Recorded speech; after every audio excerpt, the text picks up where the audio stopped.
Salut, c'est Lex. Alors aujourd'hui, j'ai décidé de te parler des 6-8 ans et donc de te parler aussi un petit peu de leurs besoins et de leurs caractéristiques. C'est une série de vidéos que j'ai lancée avec la première qui est tournée autour des 3-5 ans. Et donc je tiens aussi comme à te préciser que dans cette série de vidéos, quand je vais te parler de besoins et de caractéristiques, souvent je vais dire à partir de tel âge, soit il y a ça qui nous définit, soit on a besoin de ceci ou de cela. Mais voilà, comme je le disais dans la vidéo précédente, c'est pas une science exacte. Les jeunes peuvent avoir un développement qui peut être un petit peu aléatoire, soit de la maturité, du physique, du moral, du psychologique, de tout ce que tu veux. On n'avance pas tous au même rythme. Mais donc ce sont des règles générales où on a 80% des individus qui vont correspondre à cette norme. Donc je continue sans plus tarder avec les 6-8 ans. Donc ce que le jeune va avoir comme caractéristique bien particulière à partir de 6 ans, en général encore une fois, c'est qu'à partir de cet âge-là, 6 ans, on est capable de conscientiser le nous et d'avoir la notion de groupe. Alors attention, quand je parle de nous, c'est encore un nous léger et un nous exclusif, où on n'intègre pas forcément tout le monde dedans. Je m'explique. C'est-à-dire qu'à partir de 6 ans, on commence à voir les premiers groupes, les premiers potes se forger, mais quand vous regardez bien, seul est pris en compte les individus dans ce groupe à partir de 6 ans. Exemple tout bête, chez les petits garçons, on n'a aucune idée de ce qui se passe chez les petites filles. Et vice versa, chez les petites filles, on n'a aucune idée de ce qui se passe chez les petits garçons. Mais ça va encore plus loin que là. Dans un groupe de petites filles, elles vont être 5 ou 6, et donc elles vont former un petit groupe. Et puis à côté de ça, il va y avoir un autre groupe de copines qui lui va être de 3 ou 4, ou j'en sais rien, on s'en fiche du nombre, c'est pas ce qui compte. Mais vous pouvez remarquer que, en général, entre 6 et 8 ans, on sait pas trop vraiment ce qui se passe dans le groupe des autres, et quelque part on s'en tape un peu. Ce qui va compter, c'est notre groupe de potes, notre groupe le plus proche, le groupe avec lequel on a le plus d'affinité directe autour de nous. Et donc c'est encore une notion de groupe assez succincte, parce que quand tu vas mettre des activités avec eux en place, avec les 6-8 ans, 8 ans ce sera peut-être possible, ça commencera à apparaître, c'est entre 8 et 9 ans que ça commence à apparaître, ce dont je vais parler tout de suite, mais donc ce sont les notions de stratégie. Des groupes de gamins qui ont entre 6-7 ans, c'est normal s'ils sont dans un jeu, ils ont choisi leur pote avec qui ils voulaient jouer, il n'y a pas de souci. Mais si on voit pas trop de grosses stratégies, de grosses dynamiques, des gros rôles se répartir dans l'activité, ou voire même en dehors des activités, hein, on peut voir aussi les stratégies dans les notions de groupe tout court, pas forcément en termes des activités. Mais je vais reprendre mon exemple de l'activité. Au sein de ces activités, c'est normal si on voit pas trop de stratégies se développer, où on a tous compris les possibilités qu'on pouvait faire, on les fait tous en même temps, et sans vraiment avoir de notion de coordination inter-individu. Mais c'est normal, c'est parce que la notion de stratégie apparaît un petit peu plus tard dans le développement de l'individu. Ça ne veut pas dire qu'à 6 ans, il n'y en a pas qui vont être des gros cerveaux, des gros maîtres à penser, mais ce sera beaucoup plus rare qu'à partir de 8 ou 9 ans. Ensuite, il y a une deuxième chose qui commence à apparaître à partir de 6 ans, c'est cette notion de rationalité. Le parallèle avec l'école, c'est que c'est à partir de 6 ans, donc normalement le CP, la toute première chose qu'on fait, c'est apprendre à lire, ensuite c'est apprendre à écrire, et c'est que ensuite qu'on apprend à compter. Mais qu'est-ce que c'est ces trois choses? Lire, écrire, compter, ce sont les bases de la rationalité, de la logique, du monde physique qui nous entoure tel qu'il est. Et donc, ce qui veut dire que c'est un âge où on commence à développer ces notions de logique, de mathématiques, de spatialisation, de comprendre le monde qui nous entoure d'un point de vue terre à terre, qui va faire qu'ils ont une spécificité, qui va faire qu'à partir de 6 ans, il va être beaucoup plus difficile de mentir aux jeunes, de leur raconter des carabistoules et de les tirer dans l'imaginaire. Je dis pas que c'est pas possible, ça reste toujours possible, tout va dépendre après de la qualité de ce que tu es en train de mettre en place. Mais c'est normal s'ils commencent à remettre ça en question, c'est parce qu'en fait ils vont chercher à tirer le vrai du faux, et c'est à ce moment-là que tu vas avoir les questions du genre est-ce que ça existe, pourquoi, comment ça marche, ça veut dire quoi, d'où ça vient.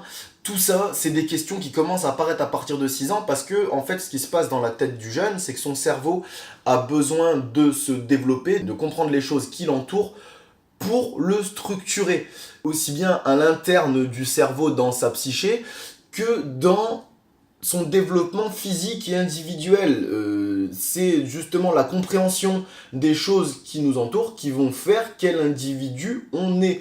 Je reviendrai là-dessus dans d'autres vidéos, mais tout individu dépend de l'environnement dans lequel il est.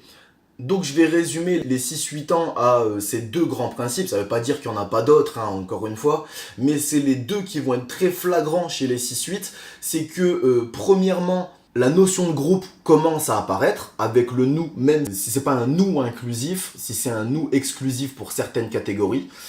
Et ensuite, la deuxième chose qui apparaît, c'est donc que cette rationalité, ce côté un petit peu terre à terre, qui va nous servir à différencier l'imaginaire du réel et pour mieux pouvoir derrière appréhender le monde extérieur. Donc c'est un petit peu ce qui les caractérise, ce qui les définit. Maintenant, je vais passer aux besoins qui vont avoir donc par rapport à toi, ton travail, tourné autour de l'activité, la vie collective et la vie quotidienne. Si tu n'es toujours pas au clair là, sur ces différentes définitions d'activité, vie collective et vie quotidienne, je te conseille d'aller regarder ma vidéo que j'ai faite dessus, qui résume très très bien les choses. Et si c'est bon pour toi, je vais enchaîner tout de suite en te parlant des activités avec les 6-8 ans. Donc, ne te retrouve pas étonné si tu vas chez les 6-8 ans et que tu trouves les journées et voire même les 6-8 tout court très speed. C'est normal, ce sont des piles électriques, ils ont énormément d'énergie à revendre. Ils sont en totale ébullition. En fait, c'est normal aussi, cette ébullition, elle vient pas de nulle part, elle vient aussi de leur ébullition cérébrale. C'est un âge où le cerveau développe énormément de potentiel d'apprentissage, il travaille dans tous les sens et je fais une ellipse très courte, les 6-8 ans peuvent des fois avoir des performances intellectuelles bien supérieures à celles des adultes. C'est pour une seule et bonne raison, c'est que leur cerveau travaille énormément dans tous les sens, justement pour comprendre, appréhender le monde qui les entoure et intégrer des règles et comprendre des choses, des solutions. Et donc forcément, les 6-8 ans ont un potentiel d'apprentissage et d'explosivité cérébrale qui est bien plus fort que chez n'importe quelle tranche d'âge. Et ça se traduit comment ? Ça se traduit dans le fait que ce sont des vraies piles électriques. Ils veulent aller partout, ils veulent tout voir, ils veulent tout savoir et ils courent dans tous les sens, ça crie, c'est normal. Donc en termes d'activité avec eux, si tu arrives à faire des activités où à la fois ça bouge et à la fois ils apprennent, t'as tout gagné avec les 6-8 ans. Le truc c'est que il faut pas non plus voir la chose trop haute en termes de dynamique d'activité. S'il y a trop de stratégies, je te l'ai dit tout à l'heure, ça va être compliqué. Et s'il y a des choses trop complexes aussi à apprendre, forcément, ils vont avoir du mal. Mais il y a un truc qui est génial avec les 6-8, c'est qu'ils sont motivés pour absolument tout. À partir du moment où tu donnes un petit peu d'entrain dans ce que tu vas leur apporter, dans les explications de jeux que tu vas donner ou d'activités que tu vas faire une sensi, une information ou juste dans le lancement tout court de ton acti, pour le peu que tu mets un petit peu d'entrain, un petit peu de peps, les 6-8 ils te suivent à mort, ils sont motivés pour tout et n'importe quoi. Par contre, ce qui va aussi avec leur motivation, c'est qu'ils sont impatients. Un jeune à 6 ans, la patience, ça vient plutôt vers 8-9 ans, donc vers la fin de cette tranche d'âge. C'est tout à fait normal si tu fais des jeux avec eux, des jeux où il faut attendre, rester en stand-by. Je dis pas qu'ils vont pas y arriver, mais ils vont avoir du mal. C'est pareil si tu fais des jeux où il va y avoir des éliminations et que les éliminations sont longues avant de réintégrer la partie, les éliminés vont décrocher. C'est normal, ils sont beaucoup trop impatients là-dedans, ça fusionne trop, ça va trop dans tous les sens, il faut que ça bouge. Bon, après ça veut pas dire que tu peux pas faire des activités calmes, du genre du retour au calme ou de la lecture de contes ou ceci, je dis pas que c'est pas possible. Je te dis juste qu'il y a des moments dans la journée avec eux, va falloir y aller. Ensuite, ce que tu vas voir apparaître à partir de 6 ans chez les jeunes, au niveau de leur vie quotidienne, c'est ce que le jeune va chercher à faire, c'est développer la finesse dans ses gestes. C'est ce qu'on appelle la motricité fine. Donc, c'est-à-dire le détail, la précision. J'ai bien dit, il commence, ça ne veut pas dire qu'il va y arriver, ok ? Mais c'est à cet âge-là qu'on va commencer à faire attention à colorier en essayant de ne plus déborder sur les lignes du coloriage. C'est à cet âge-là qu'on va commencer à essayer de découper en suivant les traits. C'est à cet âge-là, normalement, qu'on va essayer je ne dis pas qu'on ne peut pas le faire avant, mais c'est à cet âge-là qu'on va tous essayer de faire nos lacets, qui est une technique quand même assez complexe. C'est normal, c'est ce qu'ils recherchent. Ils ont besoin non seulement de rechercher de nouvelles techniques dans les gestes de la vie quotidienne, mais aussi d'affiner les techniques qu'ils ont déjà pour acquérir ce qu'on appelle la précision. En termes de vie quotidienne, il va falloir que tu apportes toi quelque chose de qualitatif dans justement cette précision. Il va falloir leur montrer vraiment comment bien finir les choses. Normalement, ils ont acquis le geste, ils ont acquis le principe, mais pas forcément la maîtrise et, pas dire la perfection, mais la fluidité du geste. N'hésite pas, hein, que ce soit quand ils vont se laver les mains, quand ils mangent à table, quand ils doivent s'habiller, se déshabiller. Dans tous ces aspects-là, justement, n'hésite pas à les mettre en action, leur montrer les choses et à être un petit peu quelque part une ressource pour eux. Et oui, par contre, du coup, il y a quelque chose qu'il ne faut pas oublier non plus en termes de vie quotidienne chez eux, chez les 6, enfin à partir de 6 ans, chez les 6-8 ans, parce qu'après, vers 8 ans, ça va se calmer. Mais même si ce sont de vraies piles électriques, il ne faut pas oublier qu'il y en a qui sortent de chez les matères et qui, bon, bah déjà sont sur le rythme de la sieste qui est classique chez les matères. Ils ont besoin de se reposer l'après-midi, ça va dans leur développement, de toute façon sinon ils ne tiennent pas tout simplement. Mais essaye aussi de bien prendre en compte ça aussi, qu'il y en a peut-être certains qui eux vont avoir besoin, notamment après les repas, j'y reviendrai dans d'autres vidéos, le pourquoi du comment et qu'est-ce qu'on peut faire avec ça, mais juste après les repas, pendant le temps de digestion, c'est un temps où même toi en tant qu'adulte, peut-être que tu perds toute énergie. N'oublie pas qu'il y a ça aussi, qu'il y a chez les 6-8 ans, que leur corps est plus petit, donc il sera beaucoup plus sensible ou sujet aux bouleversements physiologiques qu'il peut y avoir dû à la digestion. Et n'hésite pas non plus à mettre en place des activités qui vont être calmes, où on va pouvoir se reposer aussi. Ça peut peut-être être un peu contradictoire avec le fait que ce sont des vraies piles électriques, mais en fait c'est tout à fait logique. Quand tu donnes beaucoup d'énergie, à un moment il faut recharger les batteries. Enfin, en termes de vie collective avec les 6-8 ans, comme je te le disais, c'est un âge où ils sont motivés pour tout.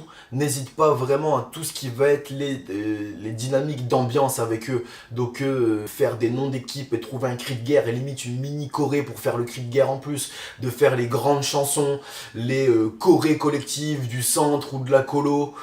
Ça prend tout le temps avec eux à partir du moment où tu mets un petit peu d'entrée, un petit peu de peps. Et c'est quelque chose dont ils sont super friands. Les chansons, les chorés, les ouais au sein d'une équipe, quand on est en train de la soutenir ou de crier pour avoir des points bonus ou j'en sais rien. Vraiment cette notion de groupe où une dynamique, on est pris tous ensemble. Et je pense que pour la plupart des individus, c'est quelque chose qui est assez marquant à cet âge-là. Mais encore une fois, c'est parce qu'on en revient à ce truc-là, c'est découvrir la notion de groupe et le fait que faire les choses ensemble, tous ensemble et d'avoir une dynamique, ça peut être très prenant, ça prend aux tripes et enfin bref, t'as compris où je voulais en venir. Donc n'hésite pas avec tout ça, les chansons, les chorés, les percus, les cris de guerre, les motivations d'équipe, les encouragements, tout ça, vas-y à fond avec eux.